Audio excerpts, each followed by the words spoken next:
Welcome to the Cornelia Stephanie Show, Lady Boss. I have a new co-host today, and I'm going to introduce you to her in just a moment. I'm so excited because this topic that we're bringing on is guaranteed to support you in 2020 in building a legacy that you can be proud of, because we're talking about changing the conversation from money to vision, part one, with my guest and co-host, Joan Sharp. But first, I want to introduce you to this lady and share with you how absolutely amazingly qualified this lady is, and what we're all going to learn, because it's a process, and changing the dialogue from money to vision, that's really a newer way to look at it. And Joan brought with her slides and stories of how we can really make this easier for ourselves. So let me tell you who Joan is. Joan Sharp of River Financial Advisors is not just an advisor, she's a thought leader in the area of changing your money mindset. Joan encourages us to change the difficult conversations that we have that are all about money to a pleasant conversation about a shared vision, and you will better support your values and life experiences, legacy, and wealth. Joan is a highly credentialed financial advisor with a twist. She always starts the conversation with her clients, asking them deep questions about life streams and desires, and then leads them to the legacy that they deeply desire. Joan's impact stems from her commitment to lifelong learning. She holds an MS in financial services from the American College. She's a Colby certified TM consultant, a certified financial planner, a chartered financial consultant, a chartered advisor in philanthropy, a registered life planner, and a certified financial traditionist, and has completed both parts of money quotient financial life planner education. Wow. Welcome to the show, Joan Sharp. Thank you, Cornelia. I'm excited to be here and starting this conversation of changing from money to vision, so we can just feel stronger and more empowered in who we are and moving forward.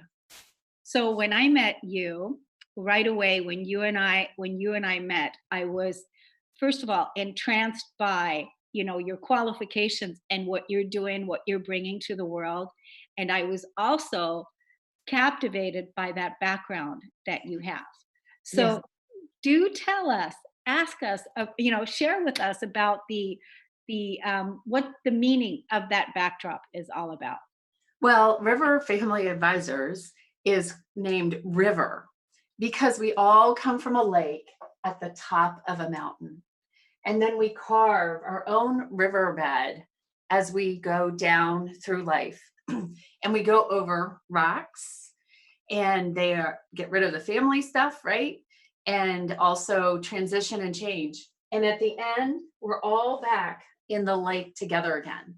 So this backdrop is representing everything that we're going to be talking about, and why River Family Advisors is River Family Advisors. And I will say it's Lake Moran in Banff, Canada. I actually took that picture. Yeah, and that's why it perfectly represents what you stand for, what you're about, what you're teaching us, and helping us to have a visual is always, it's great for learning in that way. So how did Joan come about? What's your story? How did you become Joan and do what it is that you do? Well, I can say I had all the advisors someone would want supporting you, right? Investment advisors, attorney, accountants. And I went had several different things happen, but one big thing, I had a transfer. I worked for a corporation and I had a transfer from one city to another. And my accountant was very involved with me in this transfer. And when my house in the place I was moving sold, and I was already in the new location. The company I was working for was paying my rent, wanted me to rent. I wanted to rent, and was also helping pay the taxes to cover it. Well, so my realtor came to me and said, "Hey, the people want to close 2 weeks early. Is that okay with you?" And I didn't see a problem. All my stuff was out of the house, And she just said, "Check with your accountant." I'm like, "Okay." And as I said, my accountant had been involved in every piece of paperwork. And I called her and I said, "Hey, they want to close 2 weeks early. Is there any problem?" She said, "No, go ahead with it." Well, 2 years later, I had to pay capital gains on that house. And it was because the tax law was changing and how you were billed on capital gains for selling personal real estate to where it is today. That's how long ago this happened. And I had many different situations like that. And what it was, so I Mhm. asked her, I said, "Why did you not know? Like, why am I having capital gains?" She's like, "Well, I just assumed you would buy another house within 2 years." Wow. Yeah, but she said, "You always buy a house, but I never buy right away. And we didn't know how long this one job was going to last. And when I move to a new city, I wait at least 6 months before I buy something." And I have to say, it was like she did not talk to me because and find out what my vision was, because my vision was not to stay in this position and to stay for a little bit and move on. And so that's where part of where I realized there are more people out there with me that may have like me, that have advisors and may not want to switch their advisor, right? But need someone to understand and have the conversation about the vision and understand the different nuances so that you can make clearer decisions. Yeah. So did you say this didn't just happen 2 years ago? This happened a while back, right? Yes, it did in the late 90s. Yeah. So that's pretty much been the whole process of what made you want to be an advisor for people Yes. to help them, with some of these things that happen to you so that that doesn't happen to somebody else, right? Right. Yes, I've been developing and working on it. And as I started in this industry and getting my CFP, I realized it was still just focused on goals and not having the bigger conversations. Hence, as you mentioned, this is why I've had so much education, looking to be able to be deeper and to have the conversation with people and realizing the words are not out there. It's about changing the conversation, about talking vision. So this is why I'm very adamant about it, because we are not, and I think in society we relate to each other about money, right? Hmm. Use money as the excuse, but it's rarely the reason. And it ends conversations. So let's go forward and let's start digging a deeper riverbed, right, with our legacy by talking about our vision. So if you don't talk about that, your riverbed doesn't get as deep because people are guessing why you make decisions. Exactly. And that's one of the things that stood out right away when you and I had the conversation about coming here and putting together this show over the next year. You're going to be educating us and helping us with having this conversation of changing our conversation from money to vision. Today is part one. And every month, we're going to be talking about another opening, another conversation, and you're going to be bringing us tools and tick trips. I mean, tips and techniques to support us in having these conversations. So you have a slide, and I want Zach. Zach, would you put the slide up? We are the river slide. So, for those of you that are watching us right now on Facebook Live, Transformation Talk Radio, you're going to see the slide. And then you and I are not seeing it right here, Joan, but you know this slide, right? Yes. So, why don't you tell us what this slide says? Well, this slide is what this backdrop is. We all come from a lake at the top of the mountain, one family. We start our journey as the river. The rocks serve as natural filter to filter out family stuff. There is transition and change. And like a river, we leave our mark, carving it every day. It becomes our legacy. In the end, we join the lake at the bottom of the mountain. So, my question to you is, do you want to carve that riverbed deeper so it stays longer? And that's what changing the conversation will do. Yeah, that's beautiful. That's what we're going to discover. And this is a perfect question. Ask us that question again. Do you want to carve that riverbed deeper so your legacy is deeper and lasts longer? Yeah, perfect. Yeah. And I do. I can tell you right now that I definitely want to go deeper and I want to have that conversation.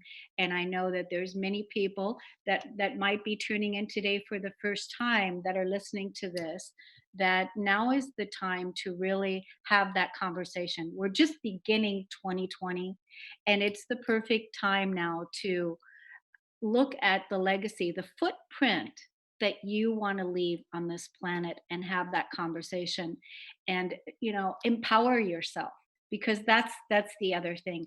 We're going to take a break and when we come back we're going to go deeper into the conversation. So welcome Joan Smart. It's wonderful to have you here with us and we're going to be right back on the Cornelia Stephanie show.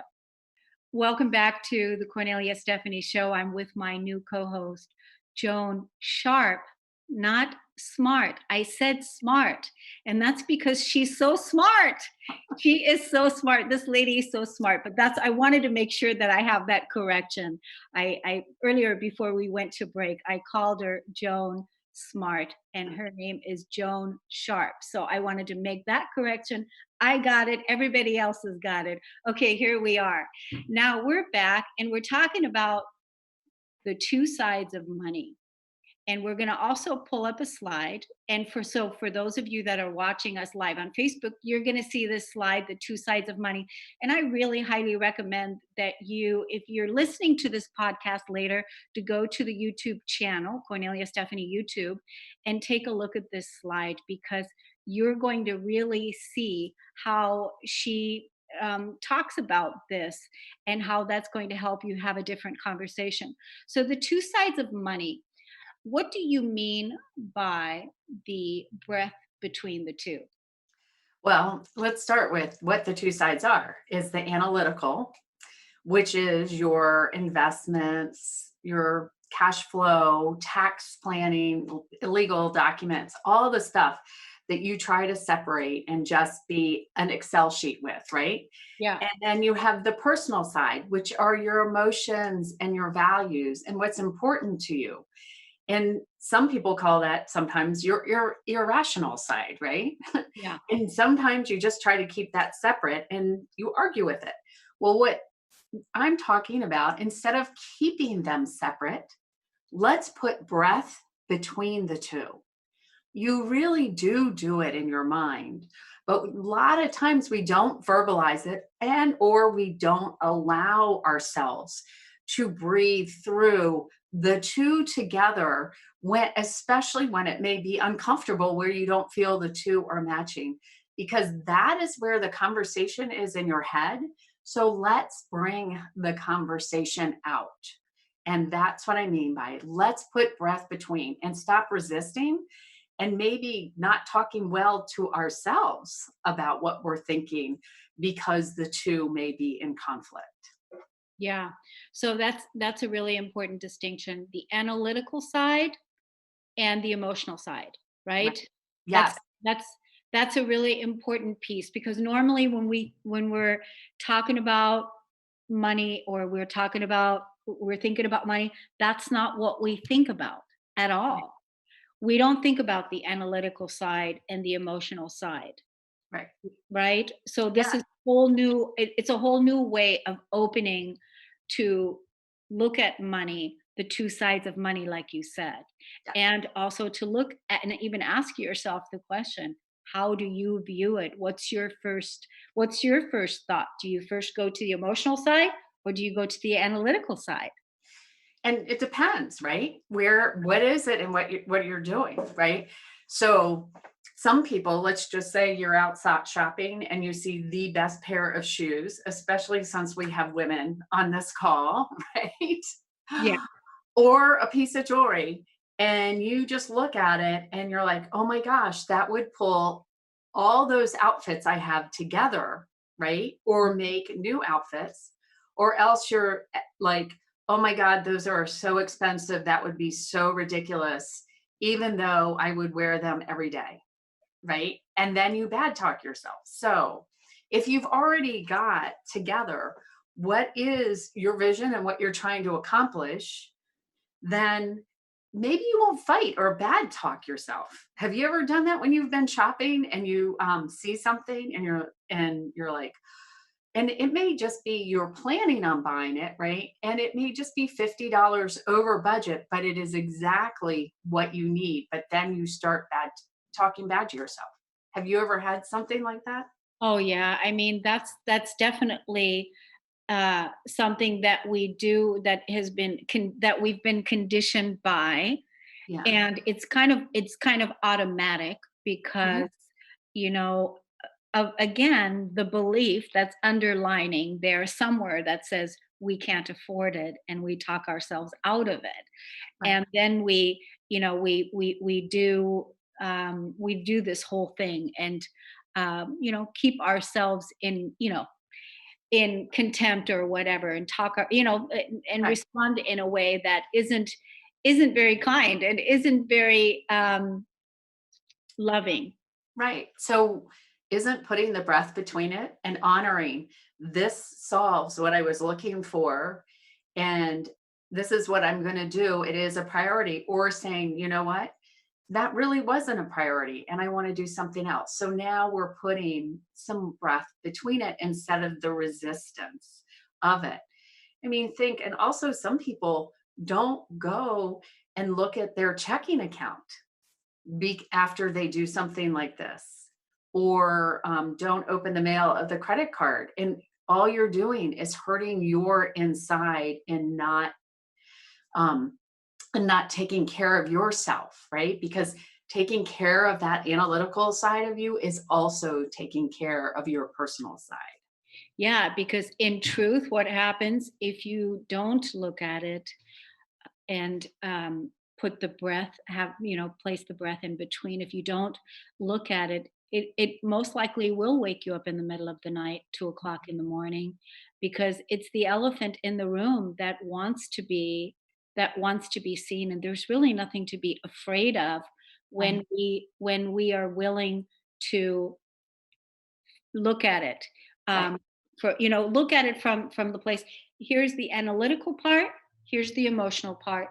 Sometimes this one is up, sometimes this one is up, and being able to be observing this from a place of, like one of my other co-hosts would say, curiosity.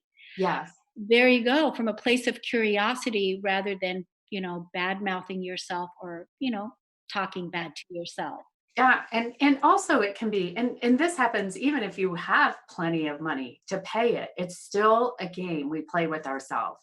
I had someone one time with cash flow, and when they saw what the annual cost of something in particular was, they said, "Oh my God, I didn't realize that was the annual cost. I've been looking for a way to not do this anymore."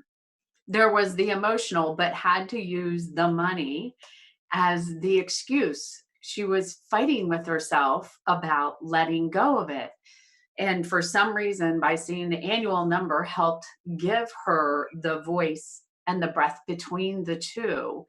But she needed to make the decision and not say it was about the money. She needed to talk to that person about why she needed to walk away. It was because she wasn't feeling well about doing it. But because she had the resources, she didn't feel she could tell that person, I can't afford you, because she could very well afford it.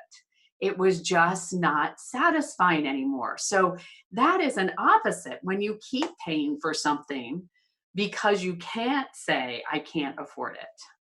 Yeah, and so basically you're tolerating something and you're not using your voice and having those conversations, even honoring yourself. I think it comes Right. down to that, right? Is Yes. really self-honoring, whether you want the pair of shoes or whether you want to not do something anymore, whatever it is, but it's that honoring and Yep. realizing that you're going to come from the two places, the analytical, the emotional, and putting that breath in between. Right. So this is your baby. This is your way of communicating with Yes. your clients, right? And Yes. what you're doing in your own life.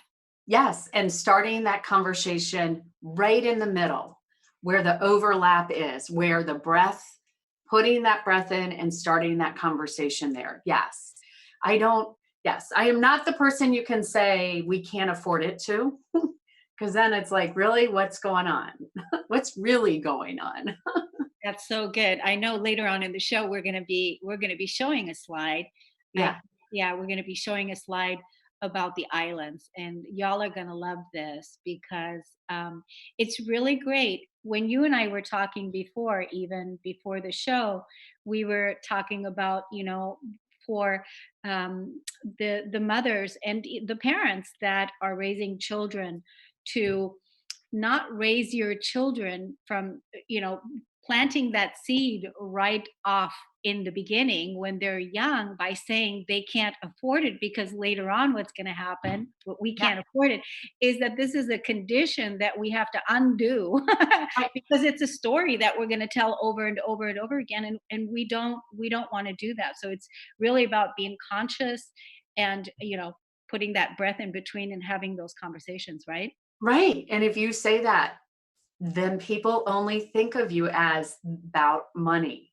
They've missed what your riverbed and legacy is on why you really said, I don't want to do it. Yeah. And that's why your mission to change the conversation from money to vision is so important. You Yes. know, this is what you said to me. This is my mission. I'm really adamant about this and I really want to focus on the vision piece. Yeah. So that's, I mean, with anything, even whether you have an idea of something that you want to create in the future, and then something comes to you that it shows up, and now it's requiring that you have the conversation about money, and you're looking at maybe it's an answer to your prayer, it's something you've called into your life, right? And Right. then not to use an excuse and push it away and say no, we can't afford it, or I can't afford it, Right. right? Which is actually, there's a fear there of some sort, right? Yeah. And we've got to walk through fears. And money has been in society, we've allowed money to be our block. Yeah. Yeah. So you're the lady that is going to stand there with her hand on her hip and she's saying, "Don't talk to me about we can't afford it." Yeah. I see that. I see that. That's really awesome because hey, we need more of that. How many people are out there actually, saying this and talking like that? Yeah. So Yeah. And I can say there sometimes you can't afford exactly what you're dreaming, but there is a path to do a vision that you have. there is, and that's the point that you want to point out is what's the vision? Right. Always comes back to the vision. Yes, it does. And because that is where we set our expectations. Yes, that's the conversation that we need to have, and even when we were pre-planning for the show, I always want to be able to bring that back, and that's why we use the tagline part one, part two, part three, because we always want to have that vision talked about so that we can really make a change on that level, right? Yes. Yeah, Yes. yeah. So I'm so excited. Why don't we take a break? And when we come back, we're going to share the next slides about going to the islands and having that conversation. Yes. Okay. Let's take a break and we'll be right back. Welcome back. I am loving this conversation and I love this right here. Money as an excuse, not a reason. Talk to us about that, Joan. Okay. Well, as we've been talking about, is putting the breath in between. But what does that really look like in conversations, right? Mhm. So, with this slide, you can see how many times have you guys been in a conversation Mhm. where you may say to a friend, a spouse, or something, let's go to the islands, and they come back at you, we can't afford it. And the conversation is shut down. But that person may be thinking, I can't afford a week or I don't like the islands. And so imagine if you had started that conversation with, hey, I want to get away with you for a couple days. Let's go to the islands. Now that person can come back to you and say, um, I only have 3 days I can take off. I'm not sure I like the islands. What if we go to the city or the mountains? Now you're having a conversation, right? And you keep things stable. And we can even flip it. What if you were on the other side and someone came to you and said that? And instead of just saying, I can't afford it, why don't you say, what are you thinking? This is what I'm talking about because so many conversations end because of people just throw out money and it's over. I had a conversation with someone last night using this example, and he said his wife will say, let's go here for a week. And they travel a lot. And he'll be like, no, we can't afford it. And she's like, are you kidding me? What do you mean we can't afford it? And he said it's just because he doesn't want to go wherever she should suggested. Wow. Wow. So that's how you saw that. I mean, this is not the only conversation because Oh you no. work with people all the time, but this is the conversations that's absolutely happening out there where they may not want to go to the place and Right. it or they may not have the time off and they may not have as much time to even go, right? Right. Yeah. I mean, think about that. When they say we can't afford it, well, we say that when we can't afford the time off, right? We can't afford the money. I mean, it's a generic phrase, and people use it because we're in our heads, right? Yeah. So what this is part of what changing the conversation is about. And I have an example of someone I was working with, and after listening to me, she went to her husband and said, "Hey, I want to get away with you somewhere for before you make this acquisition in business, just the two of us." Mm. And normally he says no to a vacation immediately. We can't afford it. And this time he said, "Oh, yeah, but I just don't want to be part of the planning." Okay. So that's cool. Yeah, so it worked. But then what happened next was the person got stuck back in the money, Mm. right? Because they're used to how much should we spend on this? Like looking at two packages, one was more expensive than the other, and said to me, should I do the cheaper package or the more expensive package? We're back in the money. This is more than one step, right? And so I said, well, which one is your vision? And she was like, actually, the lesser one does. That fits who we are and how we like to travel. And I'm like, well, that answers your question. We always assume when we don't think about our vision when we're looking at this that the more expensive, sometimes we spend more money because, oh, it's the nicer package, so it's got to be better and I can do it now. But actually, we end up not having fun because it doesn't represent us, right? And the vision that we actually wanted to accomplish on that trip. Yeah. So that's exactly. So maybe even with the conversation when we're gonna I want to go away with you for a couple of days, and even then saying my vision is that we relax, we have a good time, we connect, and Right, right away move into the vision so that your person can right away hear where you're coming from, right, what the vision is. And a lot of times, we want to it's simple, it's really simple, but it's like you said, we assume that it has to be big expensive deal when that's not necessarily the case, and then we make excuses. Right. And actually, every person, no much matter how much money you have, has a certain value or expectation for each experience. So some people go on long weekends and they don't want to spend, and I say they kind of have a budget in mind, which is fine. But they understand a $3,000 experience is way different than a 20,000, but 20,000 would be way too much for some people. Others, that's what they expect, right? Every person has a vision. Have you gone on vacation with friends and not talked about your vision and you get there and everyone's like, "Oh, I thought we were going to these kinds of restaurants Oh while yeah. we were here," right? Or Mhm. visiting these kinds of sites. And then all of a sudden there becomes disagreement in the group, right? And it's just not as fun a vacation as you had envisioned. Right. Yeah. I bet you have this, you see this a lot with people in relationships Yeah. also, right? That are in relationships, that this is a stressor in the relationship. Yep, it is. And I'm gonna say, and it is when we have change, I have a mobile to show. It's called Oh, good. yeah. If so with family, right? When there's change and we haven't had the conversations of things, or we're going on a vacation or we're doing something, one person, something happens, it affects the whole system. So I have a mobile here. It's a sculpture, actually, like a mobile. And when you touch it, everything moves. But if you start having those vision conversations as change, or you go on these on vacations or do things together, the more you have the communication about the vision, the less the movement would be in a family, right?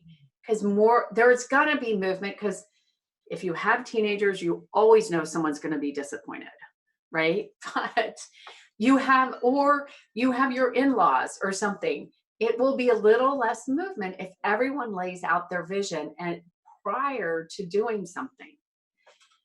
And I'm gonna say when I say the word vision, it could be for this weekend, it could be for next week. Most people, when you say vision, think it's 5 or 10 years, right? But don't you have a vision of what tonight is going to look like on a Friday night? This is Friday night when we're taping, or what your weekend is going to look like. And have you not set your expectations around that? Yeah, I think that's right there huge.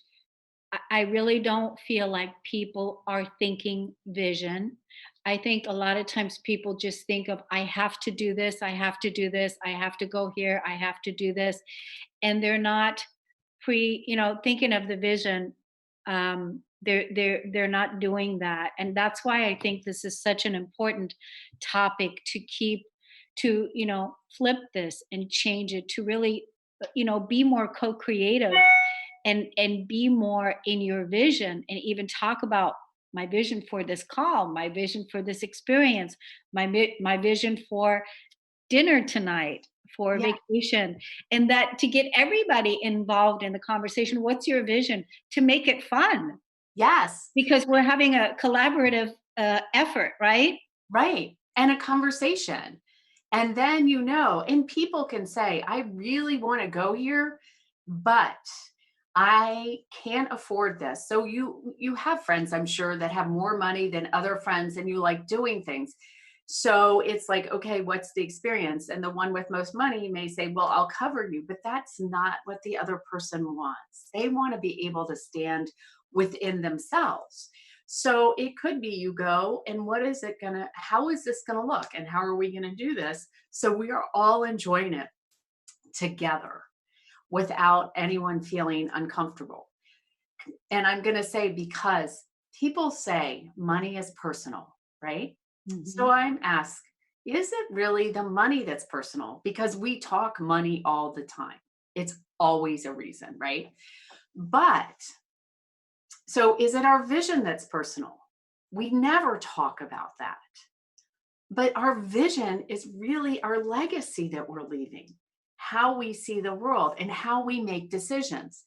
So I go back to money is personal because we know and communicate our vision, and someone's not going to question, can you afford it? Because really, it isn't their business if you're very clear on what your vision and what you're accomplishing is. Wow, that's a really beautiful way to view it and look at it, because that's not something that we think about, that money is personal, the vision is personal, and do we not want to share our vision? Right. And to really have that conversation about sharing your vision, we have to flip it. We have to think more that way, that that's what it's about. And that's why I'm excited about this topic, changing the conversation from money to vision, part 1 with Joan Sharp. We're going to take a break. We're going to be right back. Joan, let's see if we can recreate this. During the break, we were talking about to start changing your conversation. That's the topic, that this is what this is about. And that's what we want to talk about. Right. And it's about communication ultimately, because by changing the conversation, you can communicate. We talk money, but that's not communication. It actually stops the communication. So, what we need to do is create the communication with the people around us we care about, the people we're working with. We do things like this at work, right? Because companies have mission and vision. And this is the direction people are working on. And when they're communicating, that's where they go. Why don't we do this personally? Yeah, that's exactly. So this is a whole new way of being and operating and communicating, self-love, love in the relationship, communicating, starting the conversation. It's all part of that legacy building. And it's feeling, yes, and it's about being comfortable with your vision and verbalizing it and sharing it.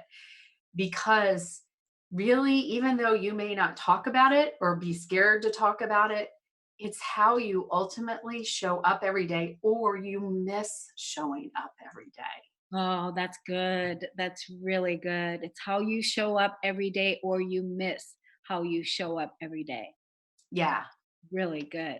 So, Joan, share with us, what is your vision Uh, for this show for these next 12 months? Because I want to, let everyone know that you're always going to be on the second Friday of the month. It's kind of cool to remember that, because it's like today's Valentine's Day. Happy Valentine's Day, everyone. So, the second Friday of every month, you're going to be coming on and you're going to be having this conversation with us. So, what is your vision over this year of what we can expect?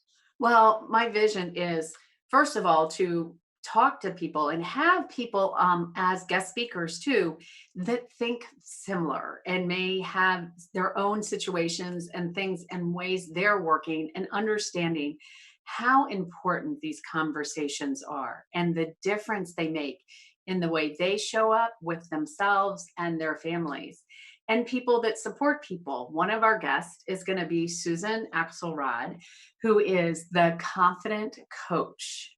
And really, I can tell you from my own, she really helps you stand in how you want to be and show up in your in your work life, that also is reflected in your personal life. So we will be doing that. And I also offer a conversation group quarterly, and it's a year program that you need to sign up for, and there's not a lot of people in the group, but if you really want to move the conversation forward in your life, it's a way to have people check in. It's a Zoom group or a video group.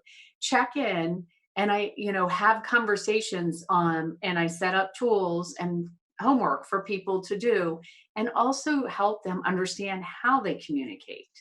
And they would be able to sign up for a group, and then we start with them for a year. That group stays together and supports each other as they're changing the conversation and move to the next level and find the I'm back in the money again. Or they show up in the group in the money, and how do we help them move forward with that? And that is on my website to sign up for the conversation groups. And there's a week in each quarter, and there will be a couple groups going on at that time. And so that's helping people start realizing and wanting to move forward with having these conversations and changing the way they're answering things themselves. So, if you have children, a great example would be in May, we're going to really kind of focus on what are you doing for vacation, right? And how are you involving that? And where is that conversation? And where is the vision? Yeah. And it doesn't, if you don't have children, it doesn't matter. You want to be part of this because I'm sure you're planning a vacation. Yeah, and I mean, there's many things that you said. I want to address the website piece. What is the name of your website? It is riverfamilyadvisors.com. Yeah, And you click on changing your conversation. good. We're going to put that into the YouTube link below so that you can go to the website and check it out, and definitely get involved in a group, because that's the fun part, when we can learn from each other.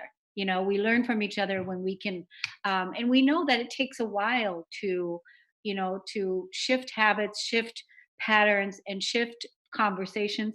It doesn't happen overnight. And that's why I like the year group that you're offering and the quarterly deal. Yeah, so right, because it is kind of amazing how different things when I've done this will show up in people's lives and they'll be like, "Oh my god." And we're right back. This is where society is, right? Yeah. And this is the way we've been trained. This is a mindset reset. And then it allows you, if you become stronger in it and you start talking to your spouse or partner, eventually family meeting with your kids. I've had a family that just totally changed their conversation, understood how they communicated differently, and they had children in one in college, one in high school, and they actually sat down and had a family meeting with their kids about what was important and how to think about things differently, where they had not really talked to their kids about money at all before, other than stress. Yeah. So that's so important. The family meetings, the family visions. Yes. There's so many ways to go about it. Now, do we have another slide, Zach, that we have that you can put up? Um, that's that slide that you all can see on the YouTube video. And then also, I just want to again give your website, Joan, one more time for everybody that is listening. Okay, it is riverfamilyadvisors.com. And advisors is ORS. Yes. Now, the quarterly conversations, how does that work? It starts like like the next one would start in March. Is that right? Yes, and then those people would go to March for a year if you started in March, or if you decide to start, I'm sorry, it's in April. It starts in April. And then the next quarter would start in July. And I have a week there because everyone has different schedules. So there could be more than one conversation group that gets started in a quarter. And so it just, this is to support people in changing this conversation, to move forward in it. And also, if you feel like you're stuck in even doing your, I'm going to say, your financial planning, your estate documents, and you're stuck on that, come join a conversation group. And there is a fee affiliated with it, but I have you attend a free webinar where we go through this and set things up so you're prepared for the first conversation group and ready to go and start laying your vision out and changing, so that you have to stay focused on what your vision is as you're making decisions. But I will say, we all have visions, right? Short and long term. Until we start walking towards them, all we know is what we know. And when you start walking towards it, that vision expands or becomes narrow. So, what we thought we may have had to do or what it was may adjust as you start walking towards it. But until you start incorporating it with everything, it can't grow. Yeah, that's beautiful. And that's the whole point is we want to be able to help you to leave a footprint, to have the conversations, to have the visions and really build a legacy that you can be proud of. And Right. I appreciate you being here, Joan. Thank you so much for coming on today. Happy Valentine's Day, everyone. Ha- And we'll see you all again next time. Take good care. Thank Thank you.